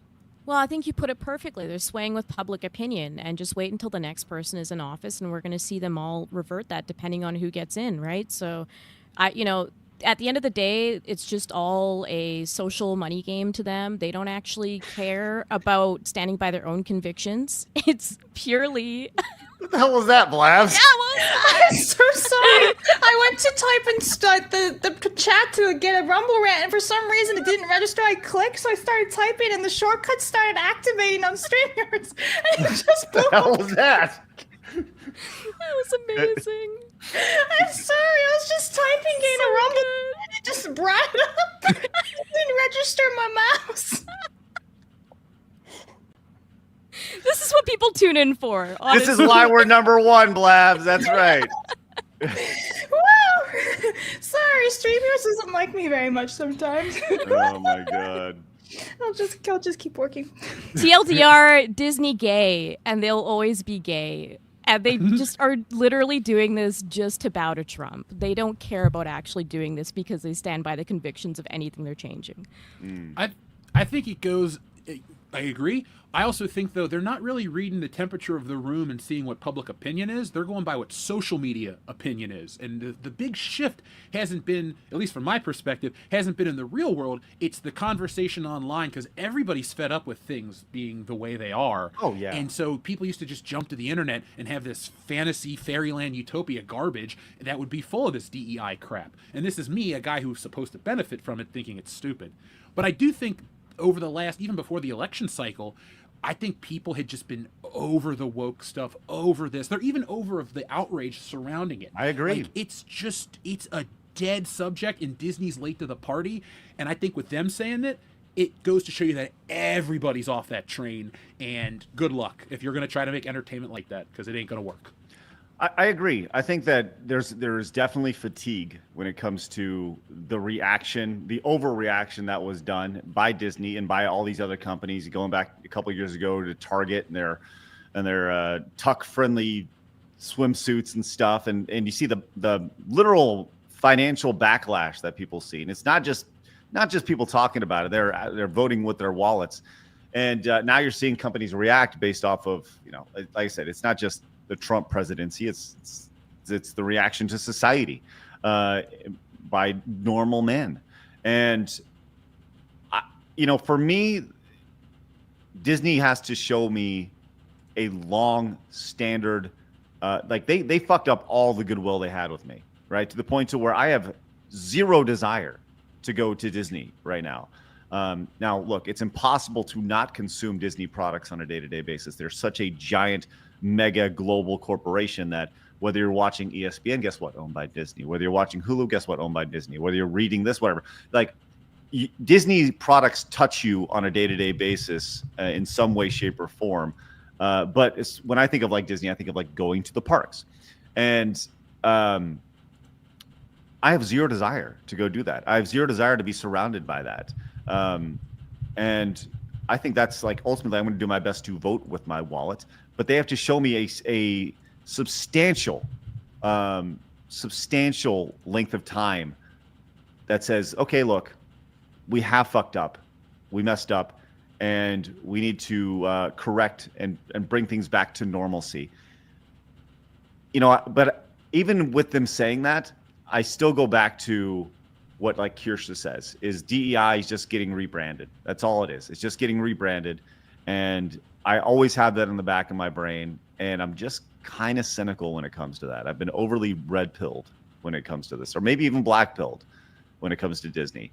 Have you, though, been overly cynical? Because it has been that bad. Like, it's not just like a couple of fans going out there and saying, hey, this is bad, or hey, this has this stuff in it. This is thousands of people, and there are hundreds of channels with millions, and dare I say, billions of views talking about this subject matter. It's not just you. It's not anything like that. It is a bigger problem, and if you really wanted to break it down, you could look at all the different brands that Disney owns, and all of that is part of every pillar of their company, and it ruins it, especially for like me. I don't want to go into Disney World. I'll go into Universal, but if I didn't have to have certain things for this channel, I wouldn't. I hate to feed the beast. What about you, Kay? Do you think that you'll see, I don't know, like how long will it take for Disney to build that trust back with you, or is it already done? Oh, it's Pretty- completely gone between ruining Star Wars, between giving me comic book fatigue. Like, the only reason I'm able to even deal with comic books now is because of Marvel Rivals. That's reignited my like love for comics again. But they've ruined everything that they've touched. I just have no excitement whatsoever over anything Disney. Like, I went to Disneyland before I really understood how downhill it was all going, and maybe before it even was truly going downhill. I don't think I would go to a park again. I'll go visit like the Mario stuff, sure, but like I don't want to deal with Disney stuff anymore. Like it's garbage. Well, I think that they have a lot of trust they need to rebuild to a lot of families, a lot of consumers. Not the Disney adults. We all understand that they're going to go regardless, despite themselves. But if they can say what they want to say, ultimately it comes down to actions. Like, will we see a return to normalcy? Hey, like I said, I don't think there's any surprise why Inside Out 2 blew up and became the biggest animated film ever, because there was that exhaustion of all the woke bullshit that was put into movies, and they removed some of the woke bullshit. And as soon as parents found out that the movie was just a good movie and they didn't have to worry about Riley being gay or trans or having feelings for whatever, they're like, oh, cool. Sounds like a great movie. I'll bring my kids to it because I'm not scared of what my kids are going to have to deal with or I have to explain to my children before I need to talk to them. So, Go underwater. Oh, that's fine. Sorry. Sometimes that happens. Anyways, I guess good for Disney. Show us now. Show us. They won't. They'll find a way to rebrand and market it for a global audience and, like you said, package it differently. Nathan came in with the $9.99, says, what killed the MCU was Wonder Woman being successful. There's a noticeable shift in the tone of Marvel after they got showed up by DC. That and every movie tried to copy James Gunn. Who copied Jones? Thank you, Nathan. Appreciate that.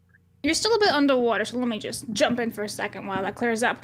I can't put this super chat in StreamYards because it keeps saying it's spam when it's insanely not. So Ree on Rumble for $1 says, until they expunge Bridge and DEI from the internals, treat them as the same cancer they've been. That entire statement is not allowed on YouTube. Is that insane? Yes. It's common sense. I tried to split this word up. I tried to split up the word bridge. I tried to split up the word cancer. I tried to put this thing in 5 times, and YouTube and StreamYards were like, no. Insane right there. Nuts. My head girth measurement came in with a 10. Says the answer is 24 inches. Just some normal innocent support for some normal innocent men. Thank you. 24-inch head girth measurement for your $10 direct donation. It's like Hulk Hogan's bicep. Yeah, man. Hitler rolled a 9, came in with the 10. Wait. You just say Hitler rolled a 9? Oh, never mind. Yeah, that's what it is. That's the name. Okay. It's the best name I've ever seen. It is. Ever. I'm taking a screenshot of that name. Says people going to try to keep you down. Let them. If you guys got a goal, don't go get it. Bizarro, correct, of course. Montez, thank you very much. Appreciate that. And Marmalin says Kay is getting new ideas for her true love fan fiction writing. It's good. Disney feels like fan fiction writing. Let's be real. It does. Shane came in with the 10. So speaking of Disney, Kay has an amazing fan fiction of the best Disney movie, a Goofy movie, where she expands on the adult life of Max and Roxanne. They find the Leaning Tower of Cheesa. Good. Well, speaking of fan fiction, before we wrap later today, we have to read Jeff's fan fiction that he got Grok to write of myself and Kay at Walmart. Oh, good. Yeah. I can't wait for that. That'll be wonderful. I haven't even read it myself, so I'm excited. I read a bit of it. It was funny. Oh, good. All right. Well, we are 4 orange super chats away from Montez doing a belly to back suplex with the Montez Slam, which where will he go today? I don't know, but let's get there first. Let's find out. And maybe, I don't know, Blabs can pick who gets to pick. You get to pick who gets to pick if we get there today, Blabs, okay? That's a lot of pressure. I know. It's great. All right. Let's talk about this story. The USAID stuff has just been crazy. USAID, USAID, whatever it is. We've seen this giant audit, more or less. And I use the word audit. Look, that's just a large term. It may be correct, may not be correct, but that's kind of the descriptor I'm going to use there. This audit of USAID by Doge. And we've seen some of the craziness that has been that your tax dollars, well, not K's, but United States citizens' tax dollars have been spent on. And some of these things include $7.9 million to teach Sri Lankan journalists how to avoid binary gendered language, $20 million for a new Sesame Street show in Iraq, $4.5 million to combat disinformation in Kazakhstan, $1.5 million for art. I can't even believe I'm saying this. Art for inclusion of people with disabilities. We have more. $6 million for tourism in Egypt. Why not? $2.1 million to help the BBC value the diversity of Libyan society. We're just handing out millions of dollars. $2 million for sex changes and LGBT activism in Guatemala. Hey, fucking A, let's go. Why not? Hey, let's go. $16.8 million for a separate inclusion group in Vietnam. $2.5 million to promote inclusion in Vietnam. So almost $20 million for one inclusion for two different inclusion groups over here, which is good. Whatever. This is good. Then we got $1.5 million to promote LGBT advocacy in Jamaica. A lot of LGBT stuff here. $1.1 million to an Armenian LGBT group. $20 million for a group related to a key player in the Russiagate impeachment hoax. $500,000 to solve sectarian violence in Israel. Okay. So a lot of your money has been going to promote a lot of stuff that you guys may not necessarily even know or want it to be going to. But hey, guess what? Always trust daddy government. And if you can't, guess what? They're going to tell you with blatant propaganda. As it has been discovered that Reuters or Reuters, I think it's Reuters. Are you familiar with Reuters first and foremost? Jeff, what do you know about Reuters? They're what I think of when I think of news footage. You would see they would usually have the best coverage of something, like without like an opinion piece. It was usually just like, here's footage of a plane crash, and it would say Reuters at the top, and it would usually be with the news sites. That's what I know them from. Right. Reuters is a very big outlet. They've been around for a long, long time. But it has been discovered that Reuters was paid millions of dollars by the U.S. government for, quote, large-scale social deception. It says this is literally what it says on the purchase order.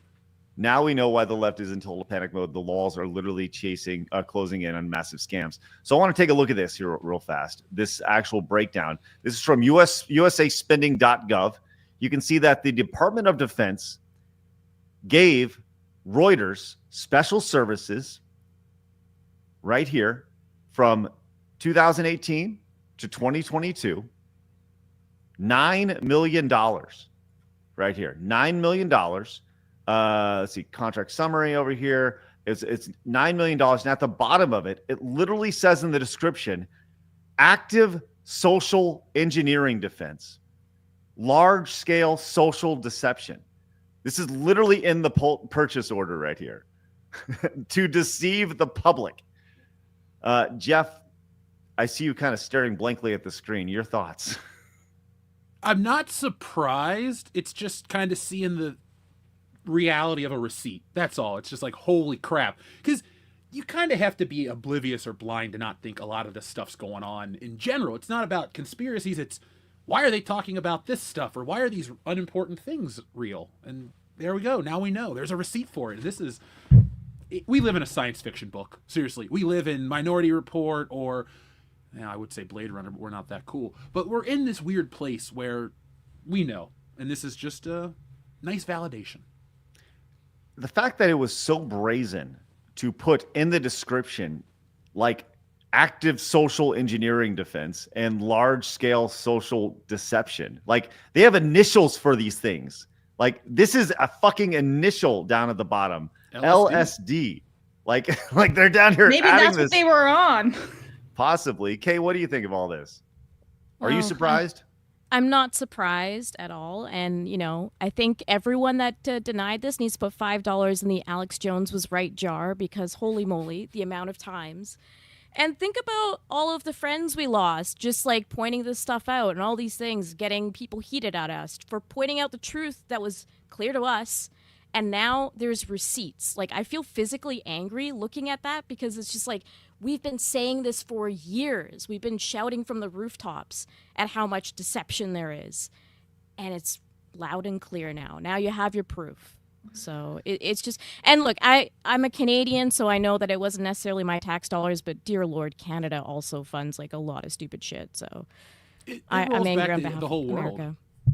Yeah. I mean, it's literally the entire world. You saw, all this money going to, Afghanistan to teach, about misgendering or whatever. It's like, what the fuck are we even doing? And it really puts in perspective how, I mean, it's either money laundering, a good old boys club or whatever, because we're talking about life-changing amounts of money just being, we'll send you a couple mil, whatever. And I got a couple buddies who I worked with at when I was in the gun industry. They used to do contracts for the government, and we were actually talking about this because I don't know if you remember this, Blabs. Man, it was probably 6 months ago. I just kind of joked about like, oh, well, maybe I should get a grant. I should go on the grant.gov or whatever it is and see if there's any grants for podcasting, right? And I kind of got a little taste of all this, but the long and short with my buddy, he's like, once you get approval for this grant, it's like a faucet that doesn't shut off, right? And it's very easy to keep that faucet flowing. But once you're in the club, you're good. It's just kind of hard to get in the club. You got to jump through a lot of hoops. It takes several months. You got to fill out 1 million pieces of paperwork. But once you're in, the money just keeps on flowing. And that's very much appears to be the case in this situation. So I don't think anybody is crazy surprised. And actually, let's go over to Joel Heyman, former co-founder, or I guess not former, but co-founder of Rooster Teeth. He said, it was, by the way, super based. Says, so it turns out we didn't have a media. We just had the government funneling money to, quote, journalists and media organizations and told them what to say. Like, is anyone surprised? It wasn't hard to spot. Joel's mega based dude. And by the way, wasn't hard to spot, but again, like, how many people denied all of this and called us crazy for pointing out that the media was very clearly lying to us? And now we have proof of that. How many times have you been called a conspiracy theorist? My whole life. Right. My whole freaking life. Because I'm like, this doesn't make sense. None of this makes sense. And how many of those former friends that alienated you are going to come back and be like, I'm sorry? I mean, I'm sorry. I don't care at that point. I've lost friends of like 20 years because they're like, oh, you're just a bigot and a conspiracy theorist for not believing the news. And look at what they report on CNN and all this stuff. How can you feel this way and whatever? And it's like, screw you. Like, use a bit of critical thinking. People lack that. What's that, Jeff? Oh, I said people lack that. Oh, yes, they do.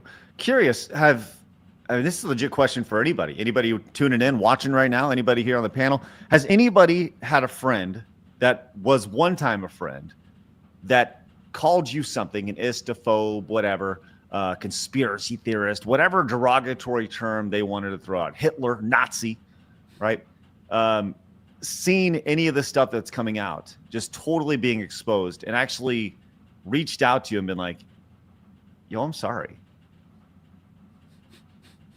No? I had one friend that reached out to me about like stuff on vaccines at one point because I was very much like, this seems sus, and I wasn't on board with the vaccine. And that person I knew for like, I would say like close to 20 years, and we were supposed to have like a reunion of sorts. And she told me, you have to stand outside if you're going to come to this reunion. Like, the rest of people, they can be inside and they're vaccinated, they're fine, but you're not vaccinated, so you literally have to stand outside.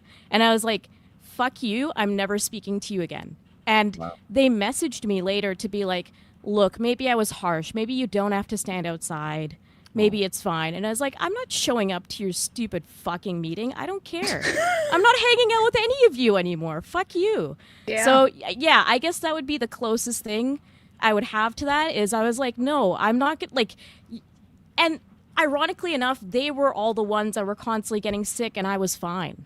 So yeah, I think they came around to it, but I was like, I don't fucking care. And these were people that were like my best friends at one point. That's And I was like, awful. screw you.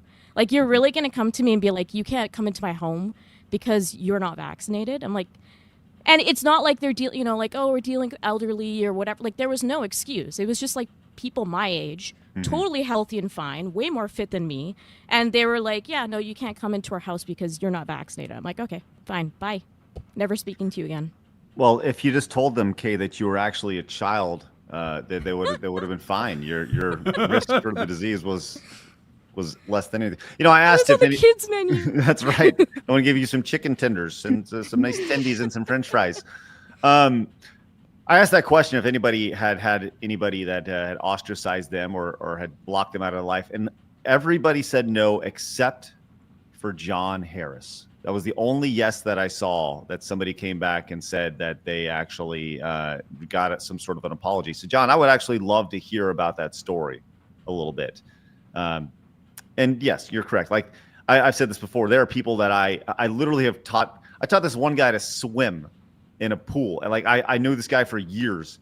And the irony is that we actually never had a conversation. He just decided to not like me based off of what other people said about me, right?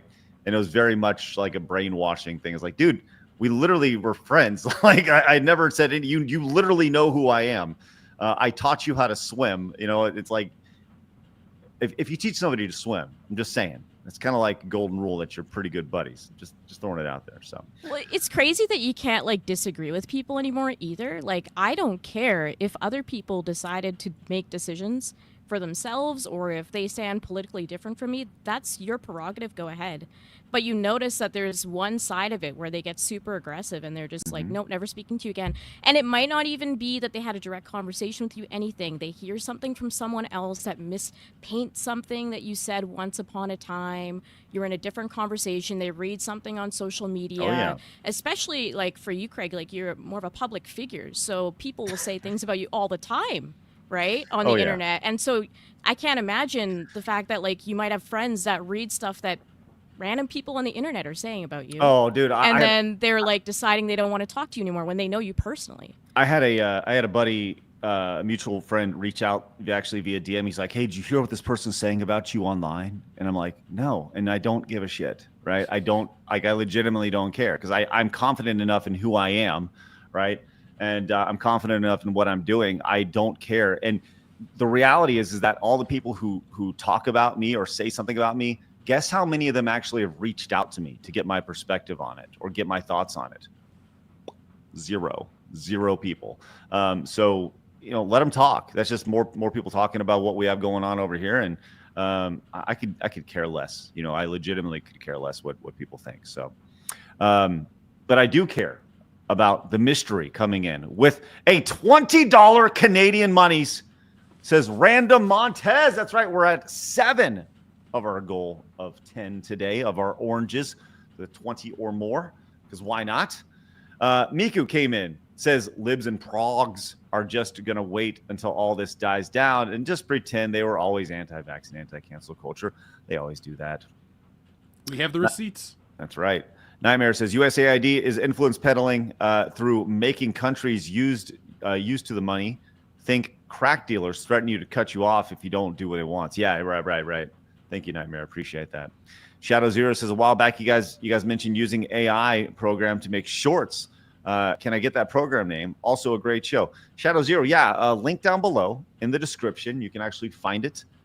There's several AI programs, and there's one specifically that's listed in our shorts. Blabs, what do we use on a day-to-day basis? Well, I use Opus on a day-to-day basis. Yes, if you scroll down, there's actually a referral code down there, and if you decide to use it, we'll get a couple bucks from it. It says we use Opus clips to create our clips for our social media. If you're looking to start it, whatever, it is an affiliate link. It's opus.pro, and then it has like an affiliate link over there. So, and it's come a long way, I have to say, because I've had it for over a year personally, and then I started using it for work too, and it's come a long way. It's powerful, yeah. CIA Alan Dulles says Doge has found out about and struck down Project Blue Drink. Okay, No, not Project Blue Drink. It's no. because I have a picture of me having a blue drink in my profile picture. So every time people make AI art of me, even if it doesn't look like me at all, there's always a blue cocktail there at all times. Oh. Says we have now been defunded. The Pentagon will now be used as a museum for your fanfics, and people will enjoy your subversive work. There you go. Thank you, CIA Alan You Dulles. deserve that platform. I do.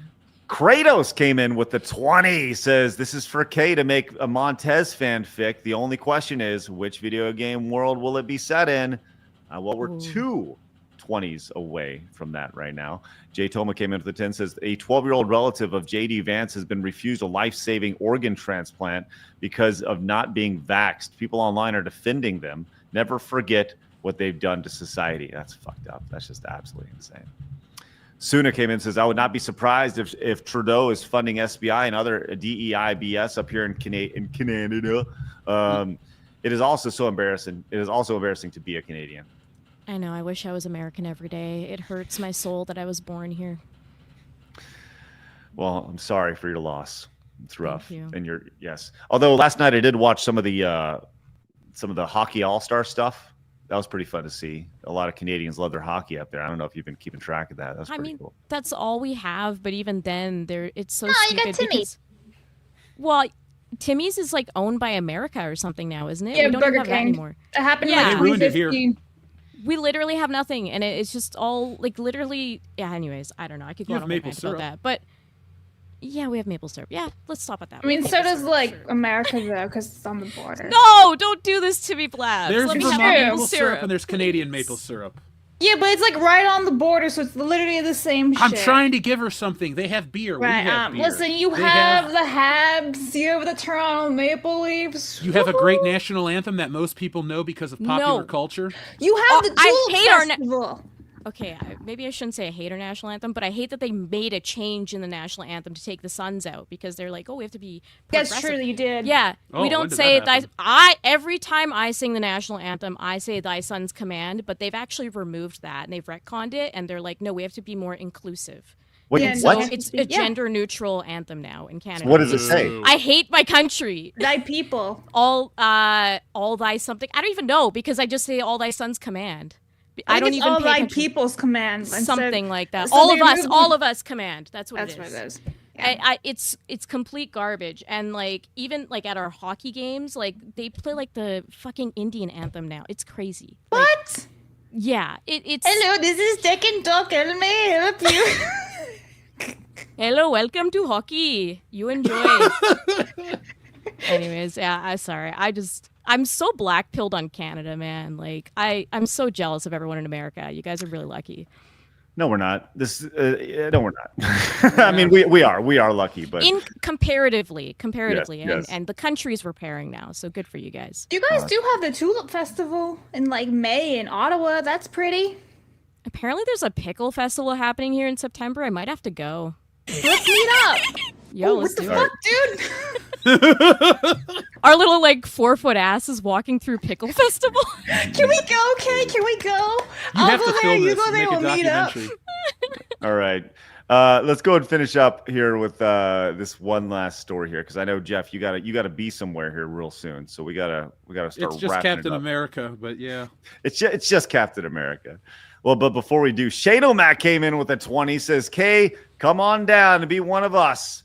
We'd love to have you. What's up, Jeff, Craig, and Blabs? Best podcast on the interwebs. And Montez agrees. Let's go, Shane O'Mac. Thank you, buddy. Here comes Appreciate the that. money. That's right. We are one $20 super chat away from the Montez suplex gracing us today. So let's get there. First and foremost, let's talk about this. This is our thumbnail story of the day. You guys have been following the Nintendo Palworld saga where Nintendo has more or less sued Palworld, and Palworld's like, yo, what the fuck? Because we all understand what's going on with Pokemon and Palworld. There's a lot of similarities, but is there really similarities? I don't know. It's up for the judges to decide. I don't know. First and foremost, Kay, your thoughts on the similarities? Is Nintendo right to push it here? I don't think Nintendo has grounds to like sue them or anything, but definitely like I remember seeing a trailer for PlayStation and seeing Palworld, and it's like some of those character designs look really similar. If I didn't understand gaming enough, I might actually think that's Pokemon.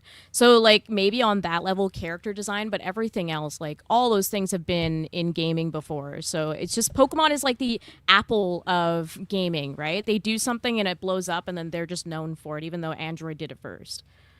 Okay. Well, let's go to this story courtesy of GamesFray.com. Not familiar with this website, but apparently they've been following it. As Nintendo grappling with hard choice after the U.S. Patent Office overwhelmingly rejected Anti-Palworld patent application. It says this is the fourth part of the Explain It To Me Like I'm 5 series of the Nintendo versus Pocket Pair series, which, by the way, really kind of a cool idea to keep this going here. How is it possible that Nintendo asserts patents for which it applied for only after Palworld's launch? Why a Japanese patent attorney doubts that Palworld implements the smooth switching of writing objects, and whatever. The long and short, what you need to know is that 22 of the 23 patents that Nintendo applied for were rejected here. Which is kind of interesting because you don't see Nintendo get rejected a whole lot, but this does smell really fishy, if you will. The idea that they went in to apply for these patents, it was like they were like, oh shit, we probably should have patented that, and then all of a sudden it was too late. Jeff, you got any thoughts on this? Well, you brought up earlier in the show how you would love to get one of those Nintendo PlayStations. We've seen Nintendo do some nefarious crap in the past, like, hey, let's pull out of a deal the day of, and publicly, and embarrass the company. Well, joke's on them. Look who won that battle. But I like this story because I like Nintendo. Will I probably get a Switch too? Probably. But I do like seeing them kind of get put in their place because they have shown power for so long, and they always get away with crap. And I don't think they're the greatest video game company on the planet, so good. I'm pro Palworld, even though it does look a lot like Pokemon to me. Well, I think Nintendo is the greatest video game company on the planet. What year are you living in, man? If this was the 90s, I'm on board. Oh man, they're so great. But listen, I think everybody, even if you do think they're excellent at developing games and products and stuff, you are correct. They have done some absolute shit things. And they are very protective of their IPs. And that's what makes Nintendo. Personally, that's, I think, what makes their products so good. I mean, I understand it. And they have something very powerful going for them, and that is nostalgia. And that's why Nintendo is Nintendo today, because they have this entire group of people who grew up with them in the 80s and 90s, and they passed it on to their kids, and now their kids are growing up. And but yeah, to see Nintendo kind of falter like this, and it seems like almost like a clerical error. Like they should have applied these patents, I don't know, years and years ago.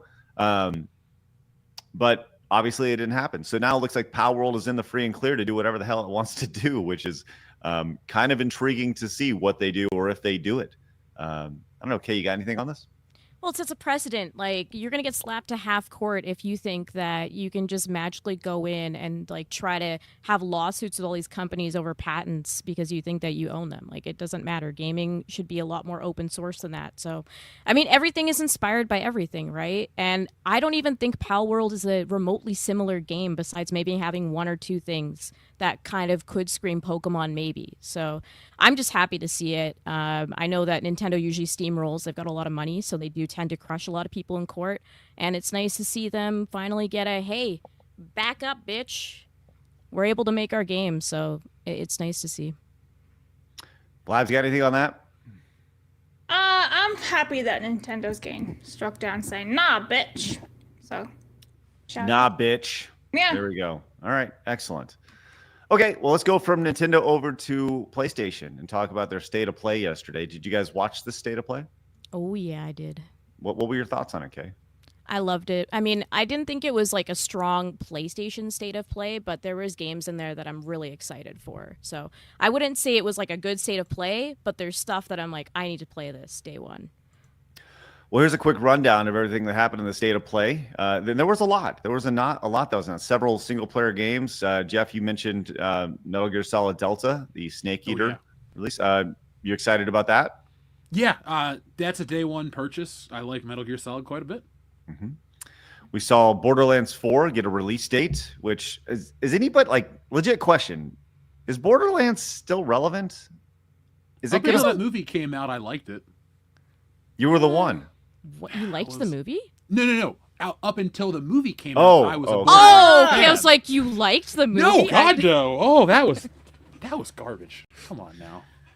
That hurt. Which hasn't done very well on Prime, by the way. I saw it was released and kind of out there. This one kind of was interesting. A Days Gone remaster, which really stupid, really freaking stupid. And all you're giving me is a photo mode, a horde mode. Like the horde mode is kind of a seller, but the rest of it, it's like, oh, permadeath. I don't care about any of this. This game does not need a remaster. It looks perfectly fine. Give me a sequel. Yep.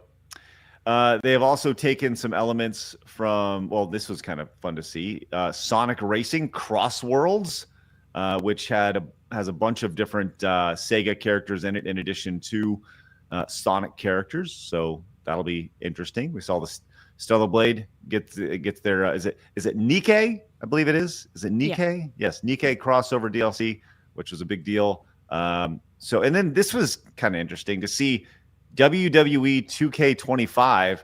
They're taking some elements from NBA 2K and bringing it in, which is like they have a hub called the Island, which, you know, they have that in the NBA 2K games and stuff. I'm kind of sold on it. It reminds me of that like Scooby-Doo crossover movie where they have the huge world in it, and it kind of reminds me of Street Fighter 6 as well. I'm like, kind of I just saw that for the first time over the weekend, and I didn't know that was real, and it blew me away. It was good. But this son of a bitch. Special. It was out there. This son of a bitch right here is the one that I want to focus on today because I'm a giant retro nerd. Shinobi Art of Vengeance. What a fucking name. We got a trailer for it right here, and we're going to watch this thing in its entirety because this, my God, looks beautiful. Check this son of a bitch out. Forged to unleash vengeance. More than a weapon, it is the soul of a shinobi.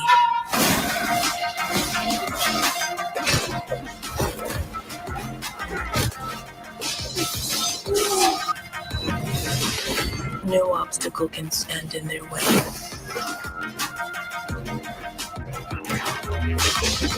Soaring where others would not dare.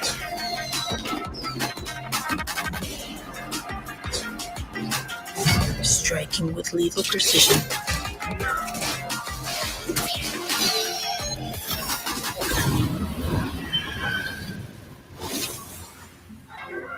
Got it. Each weapon a tool, each tool a part of the whole. This is the mastery of a shinobi.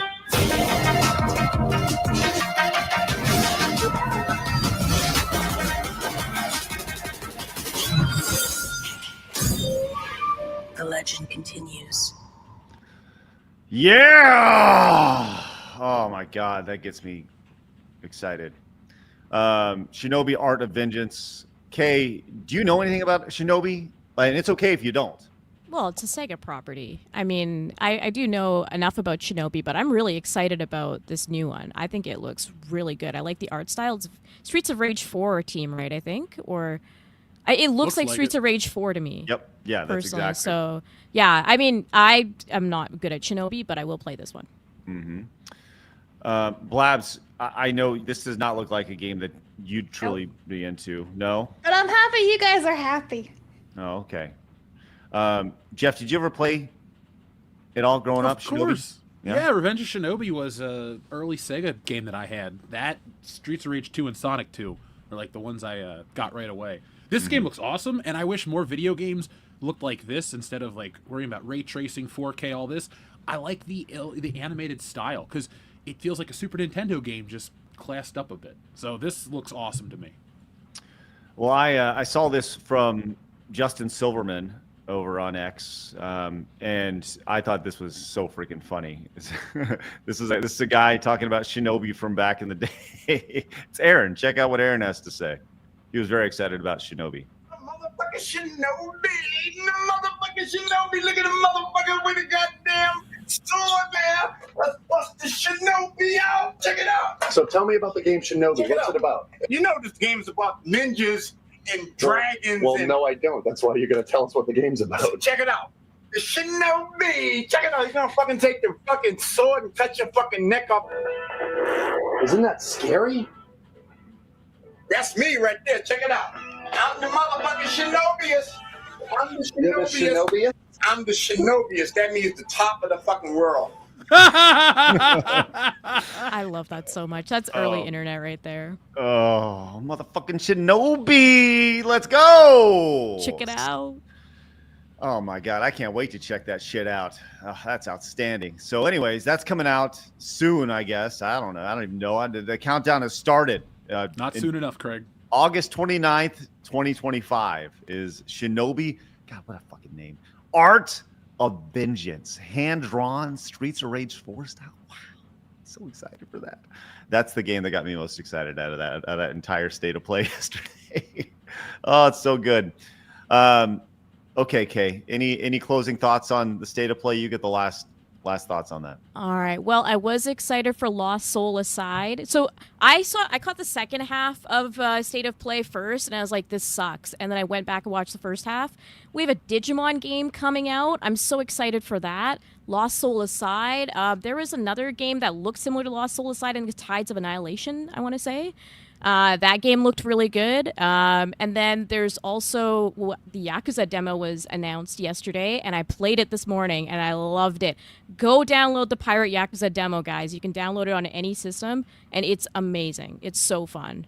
But yeah, that was kind of my takeaway from it. I'm interested in the Warriors Abyss game, too. And Mind's Eye is very interesting to me because that's Leslie was originally the guy that he did the game design for GTA 5 and Red Dead Redemption. And he's now started his own company, and he's working with the Hitman company, and they're making this game. So I think Hitman might just be in charge of like the marketing for it. But Mind's Eye, it looks a little rough around the edges, but I'm excited to see what Leslie does because he's been responsible for some of the best out of Rockstar. There you go, guys. Hey, you guys come here for stories about fan fictions and hardcore gaming, and that's what you got here. You got crazy. Thank you, Kay, for that. That's wonderful. Jeff, you got anything to close on State of Play? Nope. I'm excited for Shinobi. Awesome. I am excited to let you know that Kalichi Oki came in with the $20 Kalichi. I'm sorry I butchered your name. Says, for Montez! You've done it. You motherfuckers done it. And so did Mr. G came in and says, for Montez! We've done it. We've done it, guys. We've hit our Montez goal.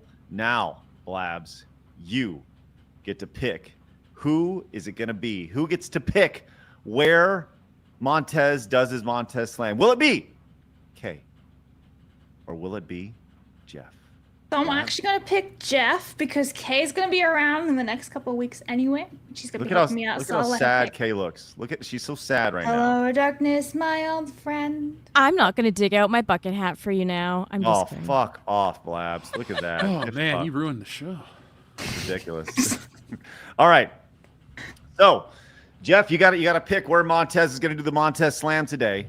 Will it be Mortal Kombat, Street Fighter 2, The Moon, The Mushroom Kingdom, or Dustborn? I've gone down a weird rabbit hole, so let's go with The Moon. The Moon! The OG! Bitch! Montez!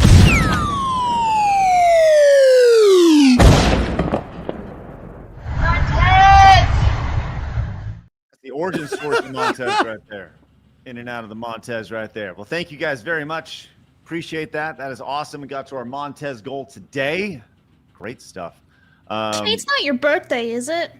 No, my birthday's in May. Remember we discussed the May birthday train? That's right. John's That's in there right. too. Yeah, that's right. Okay. You're in there. We're good. We're Yeah, gonna have our someone joint. was like, it was birthday. Kay's birthday. How would you not pick her? And I was like, she's a Make-A-Wish kid. And you didn't let her pick Montez.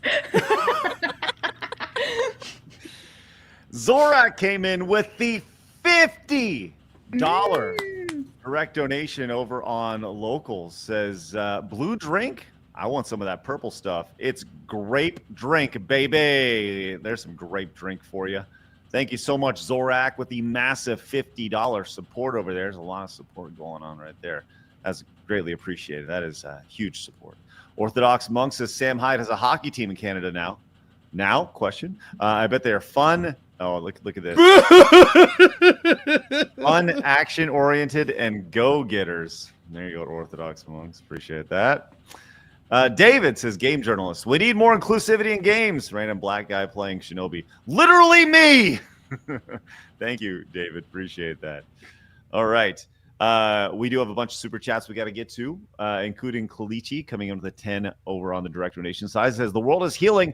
Trump is reaffirming two genders. Large companies like Disney are dropping and pulling back their DEI practices, and Nintendo is taking big fat L's in litigation. First the fiasco in Brazil, and now this. Well-deserved. Kalichi, thank you very much. Appreciate that. Great support. All right, let's get to some support today here, guys. But I do want to allow Jeff the opportunity to bounce because I know you got a movie to get to. So, Jeff, why don't you tell everybody where they can find you so we can get you to 201,000. Well, thank you, Craig. Yes. I appreciate that. You guys definitely helped me get to 200 in the first place. But folks, you can find me tonight at 8:30 p.m. Eastern Standard Time. 8:50 because we're going late for Dion. We're going to review Captain America, but be on the lookout for all the World Class Bullshitters videos. You guys like the toy ones? We're bringing another one of those back. And be on the lookout for Wokebusters. It's on its way from the printer to me, and then I'll be shipping it directly out to you. So, Craig, Blabs, thank you for having me. Kay, always great to see you. Always great to see you, man. Love that, buddy. All right, you guys go over there, hit the subscribe button if you guys haven't, and you can find him tonight. Hey, Jeff, good luck tonight, buddy. I am going to message you if all those things from the Critical Drinker tweet are real. So please do. I will message you guys. I'm going to get out of here. Thanks for having me, guys. Thanks, Jeff. Bye, everybody. All right. Kay, do you want to stick or you want to roll? Oh, I'm good. Let's do it. She's rolling with us. Oh, like a fat girl down a hill. Exactly. I'm going to roll down 10 hills. Let's go. That's right. All right, what do we got here? Let's start with Miku over here. All right, Miku says, I know because the tower chart told me. What did I tell you?